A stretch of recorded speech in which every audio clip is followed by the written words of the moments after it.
जग बदलण्याची ताकद खेळात आहे. खेळातून कमाल अशी प्रेरणा मिळते. सर्वसामान्यांना एकत्र करण्याची ताकद ही खेळात आहे.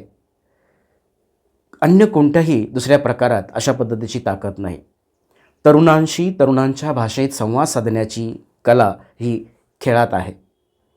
खेळातून निर्माण होणाऱ्या आशादायी अशा वातावरणामुळे निराशा कुठच्या कुठे पळून जाते, असे विचार थोर विचारवंत नेल्सन मंडेला यांनी मांडलेले आहेत.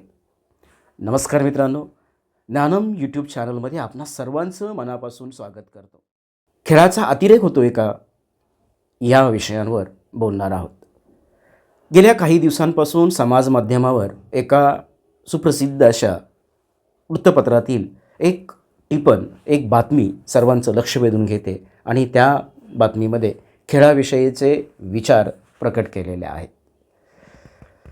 या बातमीनुसार ग्रामीण भागामध्ये आणि शहरी भागामध्ये सुद्धा जो काही खेळाचा अतिरेक होतोय, या खेळाच्या अतिरेकासंबंधी सांगितलेलं आहे की तरुणाई या खेळामुळे बिघडते की काय, तरुणाई अभ्यासापासून दूर होते, तरुणाई सामाजिक विचारापासून दूर होते, अशा पद्धतीचे काही आक्षेप या बातमीमध्ये घेतलेले आहेत.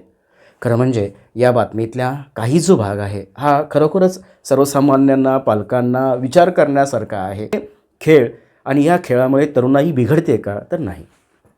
आज आपण विचार करायचं झालं, नेल्सन मंडेलांच्या त्या सुविचारावर जर आपण विचार केला तर असं लक्षात येते की मानवी स्वभावाचं मूळ हे जर आपण पाहिलं तर खेळामध्ये आहे. खेळातूनच मानवाला ऊर्जा मिळते, एक नाविन्यपूर्णता खेळातून येते आणि खेळ हेच मनोरंजनाचं साधन असलेलं आपल्याला दिसून येतं. मात्र गेल्या काही दिवसांपासून जर आपण पाहिलं तर अनेक ठिकाणी जो काही खेळाचा अतिरेक होतो आहे, हा खेळाचा अतिरेक जो आहे हा कुठेतरी आपल्याला विचार करायला लावणार आहे.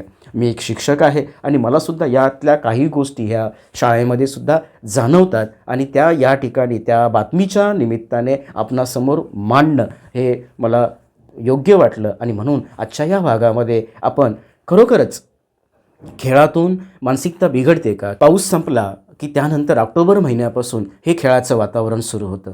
ऑक्टोबरपासून ते अगदी एप्रिल अखेरपर्यंत, कदाचित मेमध्ये सुद्धा अशा पद्धतीच्या खेळाचं वातावरण आपल्याकडे दिसून येतं. शनिवार आणि रविवार आणि सुट्टीचा जो काही वार असेल, या सुट्टीच्या वारांमध्ये मोठ्या प्रमाणात ग्रामीण भागामध्ये, शहरी भागामध्ये क्रिकेट असेल, कबड्डी असेल, याच्या स्पर्धा होताना आपल्याला दिसत आहेत. कुठेतरी थोडंसं जर आपण विचार करायचं झालं तर खरोखरच खेळ संस्कृतीचा अतिरेक होतो आहे का. कारण ह्याचे जे काही दुष्परिणाम आपल्या समोर येत आहेत ना, या दुष्परिणामांवर चर्चा करण्याची आपल्याला आज गरज निर्माण होताना दिसत आहे.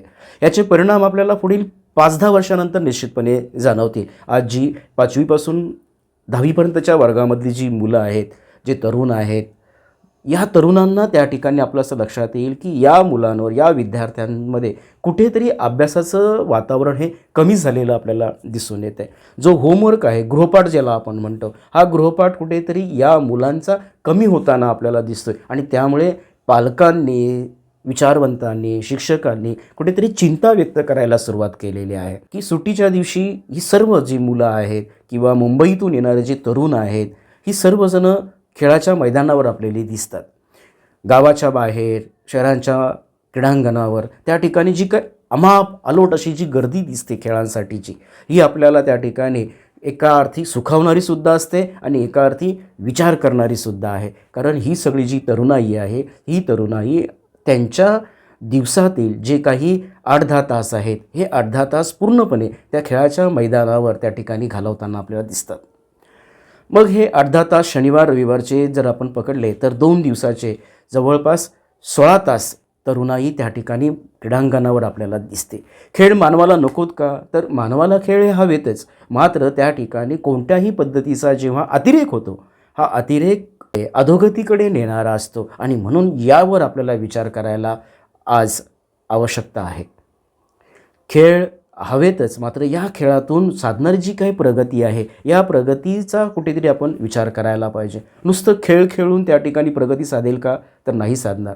व्यायाम आवश्यक आहे, खेळ आवश्यक आहेत, मात्र जेव्हा एखाद्या गोष्टीचा अतिरेक होईल तेव्हा खऱ्या अर्थाने त्या ठिकाणी तिचा विचार करायला आपल्याला आवश्यकता वाटते. आणि समाज माध्यमातून जेव्हा ही बातमी लीडिंगनी जाते, सर्वत्र समाज माध्यमातून आज ही बातमी व्हायरल होते. त्याचा अर्थ हाच आहे की कुठेतरी पालकवर्ग, विचारवंत या विषयावर चिंतन करतायत, मनन करतायत आणि म्हणून ही बातमी सर्वत्र प्रसारित होताना आपल्याला दिसते. मग खेळ नकोतच का? तर खेळ हवेत. मात्र त्या ठिकाणी प्रत्येक गोष्टीमध्ये जी काही आपल्याला आपण म्हणतो की तारतम्य बाळगलं पाहिजे. त्या गोष्टीचा कुठेतरी विचारपूर्वक त्या ठिकाणी नियोजन करून खेळ खेळले पाहिजेत आणि म्हणून त्या बातमीच्या अनुषंगाने आज आपण या ठिकाणी विचार करत असताना एक गोष्ट लक्षात घेतली पाहिजे की तरुणांनी शनिवार रविवार जे आहेत हे निश्चितपणे खेळासाठी काही वेळ द्यावेत. मात्र ज्यावेळेस मुंबईतून एखादा तरुण ज्यावेळेस गावाला येतो तेव्हा निश्चितपणे गावाला येत असताना त्याचे कमीत कमी या 2 दिवसांमध्ये 1,500 ते 2,000 रुपये त्या ठिकाणी खर्च होतात. हे 1,500 ते 2,000 रुपये खर्च होतातच होतात. त्याच पद्धतीने अनावश्यक त्या ठिकाणी जो आपला जो वेळ आहे हा वाया जाताना सुद्धा दिसतो.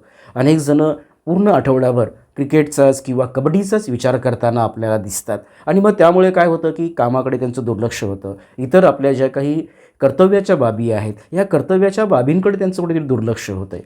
मात्र हे कुठेतरी थांबायला हवं. जे आवश्यक आहे ते निश्चितपणे आपल्याला करायला हवं आहे. दुसरी एक या ठिकाणी समाज माध्यमातून चिंता व्यक्त केली जाते ती म्हणजे तरुणाई व्यसनाकडे जाते का? तर ह्याच्यातलं जर विचार करायचं झालं तर सर्वच काही तरुणाई व्यसनाईकडे जात नाही. मात्र काही जणं त्या ठिकाणी जे काही व्यसनांचं प्रमाण वाढलेलं आहे त्याला हे काही अंशी कारण असू शकतं. मात्र या क्षेत्रामध्ये असलेल्या तरुणांनी, या क्षेत्रामध्ये असलेल्या जाणकारांनी या सर्व गोष्टींचा जर विचार केला, ह्या ज्या स्पर्धा आपण भरवतो या स्पर्धांचा जर विचार केला, आज गावोगावी प्रत्येक गावामध्ये 1 ते 2 संघ असतात आणि मग त्याच्यामधनं कुठेतरी ईर्ष्या निर्माण होते, त्याच्यातनं कुठेतरी वादावादीचे प्रसंग येतात. त्याच पद्धतीने हा जो व्यसनाधीनतेचा जो काही विषय समोर येतो आहे तर हा सुद्धा कुठेतरी आपल्याला विचार करायला लावणारा विषय आहे. इथे कुठेतरी या क्षेत्रातल्या जाणकारांनी कुठेतरी या तरुणांचं उद्बोधन होईल, या तरुणांना योग्य दिशा मिळेल आणि खेळातून एक चांगल्या पद्धतीचं जे काही वातावरण निर्माण होतं आहे हे वातावरण टिकविण्यासाठी, या वातावरणामध्ये तरुणांना अजून पुढे जाण्यासाठी कशी मदत होईल? खेळ नकोत का? तर खेळ हवेतच. मात्र हे खेळ खेळत असताना तरुणांना त्यांची जबाबदारी आणि आपल्याला पुढे आपलं जे काही ध्येय आहे हे खेळातून साध्य जर करता आलं तर निश्चितपणे खेळ हे चांगले आहेत. ही जी आजकालच्या तरुणांची जी काही मानसिकता आहे ना, जो त्यांच्यामध्ये एकत्वाचा विचार आहे हा खूप चांगला आहे. गेल्या काही दिवसांपूर्वी अशा पद्धतीचा विचार नव्हता तरुणांमध्ये. आज तो कुठेतरी येतोय. याला कारणीभूत हे खेळच आहेत. गावोगावी होणाऱ्या ज्या काही स्पर्धा आहेत या स्पर्धातून गावातली तरुणाई एकत्र येते, हा सुद्धा त्यातला चांगला विचार आहे. तरुण सामाजिक विचार करतात, हा सुद्धा त्यातला चांगला विचार आहे. प्रत्येक गोष्ट या खेळामध्ये वाईट आहे असं नाही, अनेक गोष्टी यातल्या चांगल्या आहेत. मात्र अति सर्वत्र वर्जते असा जी काही संस्कृत भाषेतला एक श्लोक आहे ना, हा श्लोक आपण सगळ्यांनी लक्षात ठेवला पाहिजे की कोणत्याही गोष्टीचा अतिरेक करून चालणार नाही. मी, माझं कुटुंब आणि माझं जे काही शिक्षण आहे हे पूर्ण करण्यासाठी मी काय प्रयत्न करणार? जरूर आठवड्यातला काही वेळ हा खेळांसाठी दिलाच पाहिजे आणि त्यासाठी प्रत्येक शनिवार रविवारी चाकरमानी नोकरदार वर्ग जे आहे, तरुण आहेत, यांनी गावाकडं आलंच पाहिजे असं काही नाही.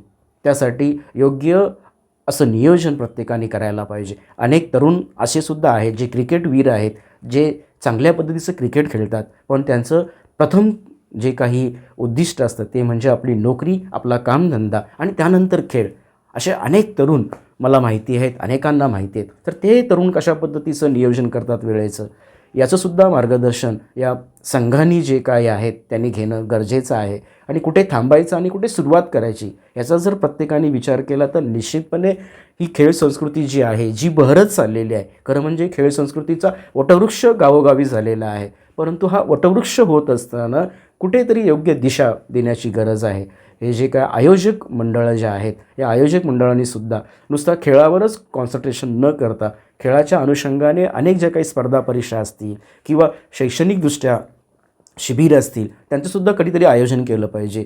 त्याच पद्धतीने आदर्श व्यक्तिमत्व घडण्यासाठी कोणत्या बाबी आवश्यक आहे, विद्यार्थी आहेत त्या विद्यार्थ्यांना कोणत्या बाबी त्या ठिकाणी चांगल्या पद्धतीने खेळातून समजावता येतील याचा कुठेतरी विचार करणं आवश्यक आहे. आणि म्हणून आजच्या या भागातून आपणाला एक सांगावंसं वाटतं की खेळाचा अतिरेक झाला आहे का? तर झाला आहे, पण तो कुठेतरी चांगलासुद्धा त्या ठिकाणी उपयोग खेळांचा होतो आहे. गावोगावी जी काही खेळ संस्कृती जी काही रुजलेली आहे, ह्या खेळ संस्कृतीला योग्य दिशा देण्याची आता गरज आहे. जी गोष्ट झाली ती सोडून देऊया, मात्र पुढच्या सीझनमध्ये या सगळ्या अतिरेकाचा कुठेतरी थोडा विचार करून योग्य दिशा कशी मिळेल, खेळ संस्कृती कशा पद्धतीने वृद्धिंगत होईल याचा जर विचार केला तर निश्चितपणे ही जी खेळ संस्कृती ग्रामीण भागामध्ये वाढलेली आहे तिचा चांगला उपयोग होईल आणि त्याचा तरुणांना, विद्यार्थ्यांनासुद्धा चांगल्या पद्धतीचा उपयोग होऊन एक आदर्श संस्कृती, आदर्श अशी खेळ संस्कृती या देशामध्ये निर्माण होईल. आणि जो काही आदर्श नागरिक खेळातून निर्माण करण्याचे जे काही उद्दिष्ट आहे ना, हे निश्चितपणे त्या ठिकाणी साध्य झाल्याचं आपल्याला दिसेल. कारण नेल्सन मंडेलाने जे काही विचार मांडलेले आहेत ते खरोखरच खेळांसाठीच आहेत आणि खेळ माणसाची दैनंदिन गरज आहे. आणि म्हणून विद्यार्थ्यांनी घराबाहेर पडू नये का, तर पडलं पाहिजे, तरुणांनी घराबाहेर पडलं पाहिजेच. मात्र हे सगळं करत असताना आपलं कर्तव्य काय आहे, विद्यार्थ्यांनी विद्यार्थ्याचं कर्तव्य, तरुणांनी तरुणांचं कर्तव्य त्या ठिकाणी पार पाडलं तर निश्चितपणे ही खेळ संस्कृती अजून वृद्धिंगत व्हावी. मात्र एखाद्या गोष्टीचा जो काही अतिरेक जो होतो, हा अतिरेक कुठेतरी टाळणं हे आपल्या सगळ्यांची जबाबदारी आहे. आणि म्हणून खेळ संस्कृती रुजवूया, एक चांगला विचार या निमित्ताने समाजामध्ये आपण पसरूया आणि जे काही वाईट आहे, अमंगल आहे ते कुठेतरी सोडून देण्याचा आपण प्रयत्न करूया. धन्यवाद. ज्ञानम यूट्यूब चॅनलमध्ये आपण जर नवीन असाल तर निश्चितपणे या यूट्यूब चॅनलला लाईक आणि सबस्क्राईब करा.